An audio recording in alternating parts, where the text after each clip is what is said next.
Hello guys, നമ്മളിപ്പോൾ നിൽക്കുന്നത് നിസാർക്കാസ് അടുക്കളയിലാട്ടാ. വെറും 5 റിയാലിനാണ് ഈ ഐറ്റംസ് കൊടുക്കുന്നത്, അതും 10 ഐറ്റംസ് ആണ്. അപ്പോൾ നമുക്ക് ഫുൾ വീഡിയോ കാണാം. അപ്പോൾ ഗൈസ്, ഗോവറയിലുള്ള നിസാർക്കാസ് അടുക്കളയിലേക്ക് വിട്ടോളി മക്കളെ.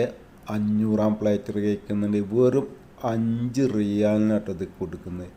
ഒരു ഫാമിലി വന്നു കഴിഞ്ഞാൽ അടിച്ച് പൊളിച്ച് കഴിക്കാൻ പറ്റിയ ഐറ്റംസുകളുണ്ട്. ഏകദേശം ഒരു 4-5 പേർക്ക് അത്യാവശ്യം കഴിക്കാനുള്ള എല്ലാ 10 ഐറ്റംസുകളുണ്ട് കേട്ടോ. അപ്പോൾ എത്രയും പെട്ടെന്ന് നിങ്ങൾ നിസാർക്കാസ് അടുക്കളയിലേക്ക് വിട്ടോളി. ഫ്രീ ബുക്കിംഗ് ആണ്.